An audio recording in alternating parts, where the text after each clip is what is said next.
podcast. It is your lucky day. We have a professional airplane mechanic, pilot, airplane owner to answer some of your guys' questions that you've sent in, mainly on YouTube in the comments section. A lot of you guys had specific questions. So I'm going to go through kind of and read these questions. If you guys have follow-ups or whatever, send them in. I'll try to get you guys an answer. If that's possible. We also have, just letting you know, another interview coming up with an airplane mechanic, so you guys can send those as well. So the first question is, well, first of all, if you haven't seen his interview, this is Max. Hey, happy to be here. Yes. First question is from Artyom Avramov. How can an aircraft mechanic get into the military or military aviation? Yeah, so I think from what I understand, I didn't go to the military, but you go through aircraft specific training school. Once you go through your basic training, whether it's the Army or whoever you go to, or Air Force, you go through your basic training, and then you go into whatever you want to do in the military, and then you get your special. You don't necessarily need the ratings or the A&P airframe IA authorization. That's something you get there. Yeah, well, technically, I don't think you even need that in the military. You need that once you step out into the civilian world. Okay. Oh, so gotcha. you don't. So basically, because you're in the military, you're working on public aircraft, whatever they are. You don't really require anything. Okay. Actually, it's interesting you said, because first you just joined the U.S. Air Force. Right. Now there's a Space Force. Wow. So, I wasn't aware of that. Really? Yeah. How long ago? How old is the Space Force now? Like a year and a half? Like maybe? NASA? Or like no, like military Space Force. Okay, that's like officially pretty cool. Yeah, so just like we have the Navy, the U.S. Air Force, the Army, we have a Space Force now. Wow, I should look into that. That's kind of pretty interesting. Like, yeah, it's people say the sky's the limit, but I think it's might be like the stratosphere. Outer space. Exactly. So next question.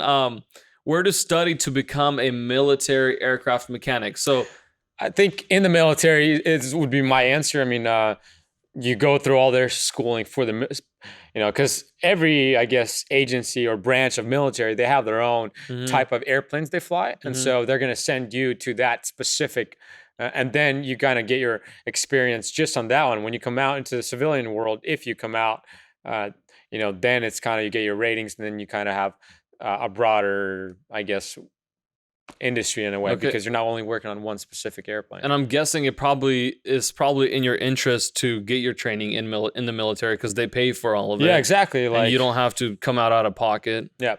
I mean, the school I went for my A&P was 2 years here in California.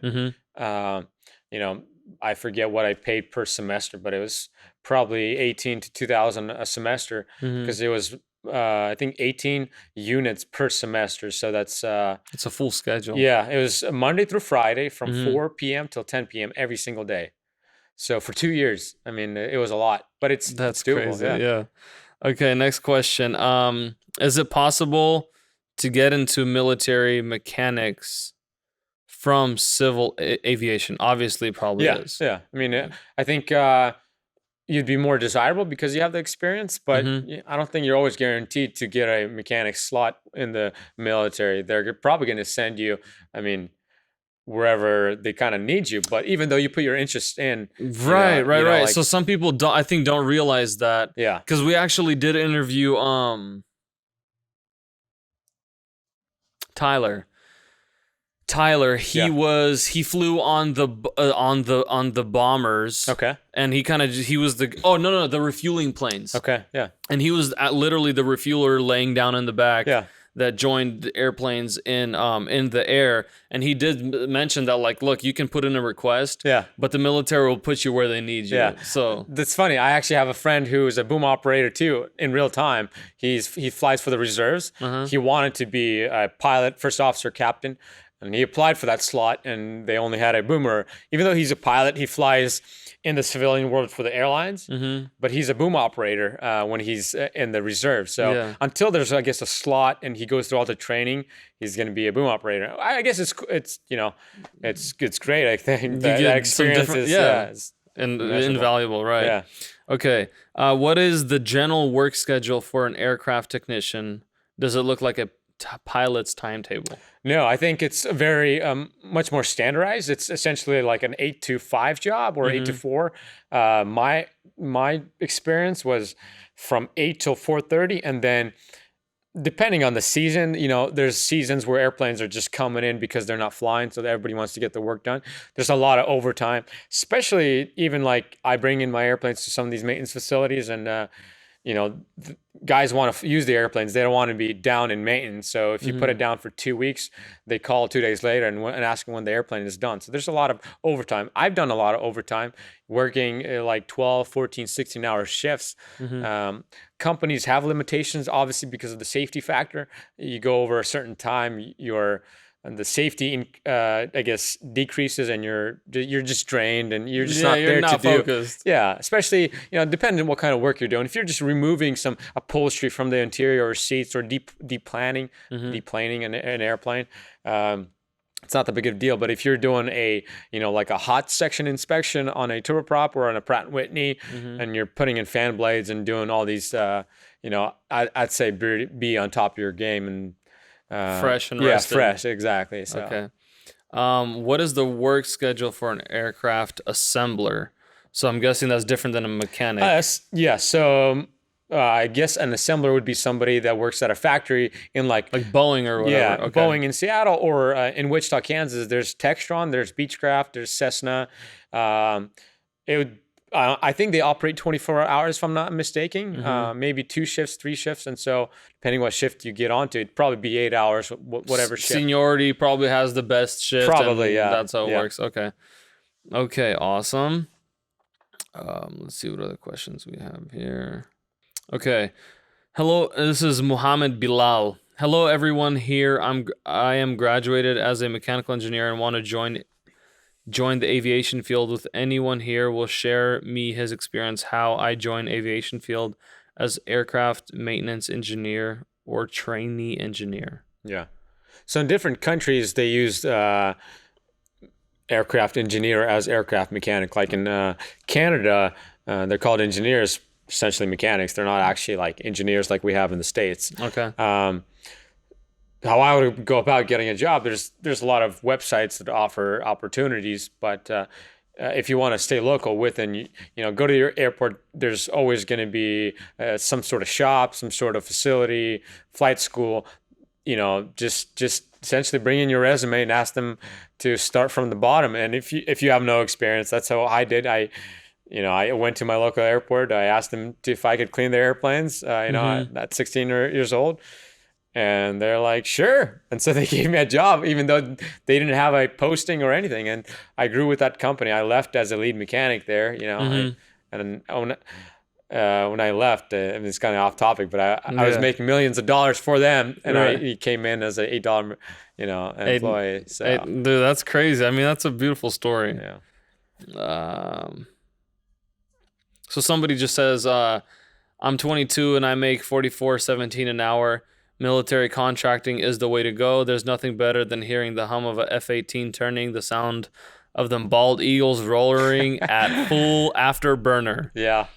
Okay. So there's that for if you guys wanted to know if it's worth getting in there. Yeah. Someone asked, I just got my A&P. How do you find that contracting position? So, it's just going to be online searches, like I said, JS firm. But if you have no experience, it's going to be pretty difficult to get in with zero experience.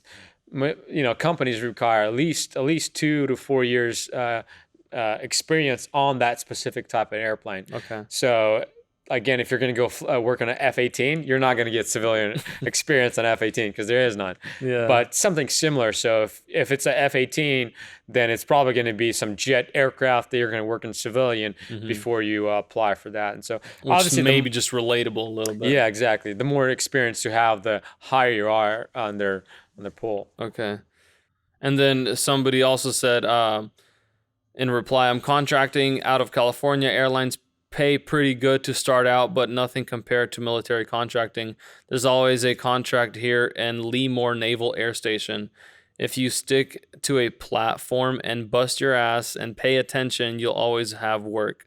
The contract I'm working right now is 5 years long and has an 85% chance of getting extended.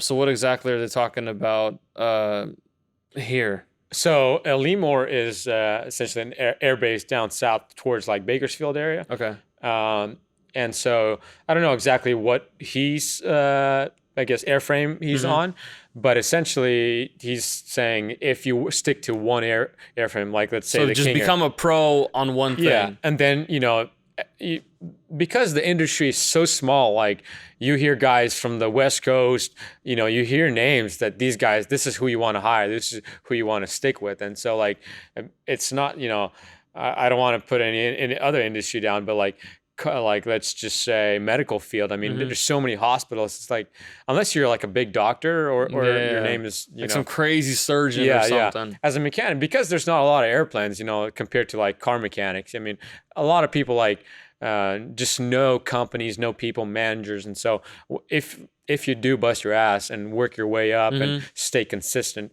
people will take notice and promote you and send you to different training, different school. Majority of these contractors or contracting companies, they're willing to pay for your education. I mean, like when you're back in the States, just, here, I guess before you go back there, they send you to school for different type of things and, make you a better person. So just to put it a little bit in perspective, every city has like a small maybe airport. Yeah. Not even every city, right? I mean, like just around, we're around Sacramento area, just around within a 50-mile radius, we probably have 15 airports. Okay. I mean, and then within that same mile radius, there's probably like 1,500 car shops. Or exactly. Okay. Yeah. So, I mean, the ratio is, you can see for yourself. Definitely. Oh, and somebody asked here, hey, I live in Texas, but I'm willing to relocate anywhere. This is from Symphony 5159. Contracting work. I love to travel and getting into contracting work. Did you call someone specific to find out about contracts at the air station, or is there a website or email? I've never had a contracting job before, so I'm not even sure where to start. What does stick to a platform mean? So maybe someone... in reference to, since he said he's from Texas, the company I worked for headquartered, this specific, I guess, division of this company headquartered in... if I say the city, Greensville, Texas, most people will know this company, but I would just, look up or Google essentially contracting companies. There's also two different things that I see people here in the comment section distinguishing: contracting in the States and contracting outside of the U.S. Okay. So you can get contracts as a contractor, like the guy mentioned, Lemoore, a 5-year contract in the U.S., and you're essentially not a full-time employee. You're just a contractor working for this government contract. Outside the U.S., it's more military style, and it's like it's hard to kind of explain because much more busy. So you're essentially living there. And that's the only thing you're doing. There's no other life. I mean, like the work schedule as a contractor outside the U.S. is, specifically as a mechanic, is 12 on, 12 off every single day, no days off. So even essentially Monday through Monday, all the way around. No weekends. 12 on, 12 off. And for 2 years straight. You go back. So like a lot of these have rotations. You can stay for about 90 days or 60 days, come back for 60 days or 90 days. You could extend. So if you can go into your off rotation, say you want to be 120 days, it's going to come off your other side of the rotation. But people do it all for the money. I don't think it's a long-term. There's guys that have done it. They do it either in the beginning of their career before they have like a family and everything is established, or towards the end, once they're going towards their retirement, kids are off to college, they have time, they don't want to be with their wife, whatever the case may be. But they spend, they go off for 6 months, make $100,000. And, there's also a loophole. You could spend, a lot of these guys don't want to pay taxes because this money's made outside of the U.S. They spend their off-season time in Philippines or in Brazil or in Colombia outside of the U.S. and not pay taxes on this money. If you spend so many days outside of the U.S., you are not you don't get essentially state tax. I believe you still get the federal tax, but not the state tax. Okay, that's cool. So Well, that's definitely good to know. Yeah. I wish I was working at a state, because in California, We're in California. yeah, you get taxed Yeah. up your pants, Yeah. dude. Okay. Boom, boom, I boom. mean, it seems like this trend of exiting California is Yeah, it's people keep leaving. So somebody said Navy contracts will use rates like AD, power plant guys, hydraulic guys, aircraft electrician, or avionics. So he's referring to more of the military side. In the military, let's say you get trained on to work on hydraulics. That's the only thing you do for a while, or On each however long. plane, you just do the hydraulics. Just the hydraulic system. Okay. Kind of what in the field I worked on in contracting, you work on everything from electronics, avionics, power plant, like brake system, air system. So maybe if you're beginning, like if you're like a noob in the military, it's probably beneficial to focus on one system and then rotate every couple months or whatever. Yeah. However they do it, but after doing one thing repetitively, for a while, you get pretty good at it. You see things in a trend pattern, and then you see things breaking or not failing or whatever the case may be. And so, actually, when I just started my mechanic life, I guess I worked only on airframes, not for probably 6 months. I didn't touch the engines. I just wanted to learn the airframes. And so I got to know a lot of the systems really well before going into the engines and doing, somebody has some issues that you got to investigate. I didn't want to work on it because even though you have, I guess, inspectors, people look after you, people walk you through it, I still wanted to get one thing down before I moved on to the next. Okay. So it's very similar to that. That's cool.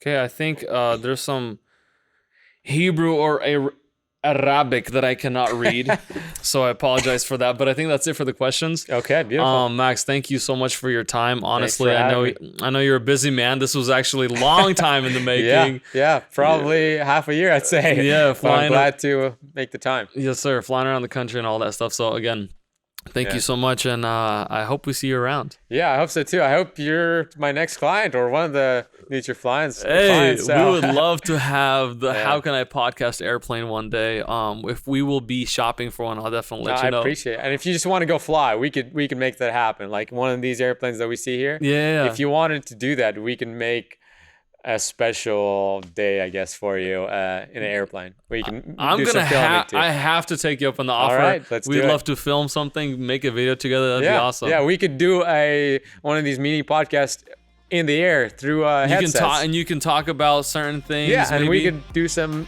more detailed explanations. Okay. I think that'd be super cool. That is super cool. Thank you. You're welcome.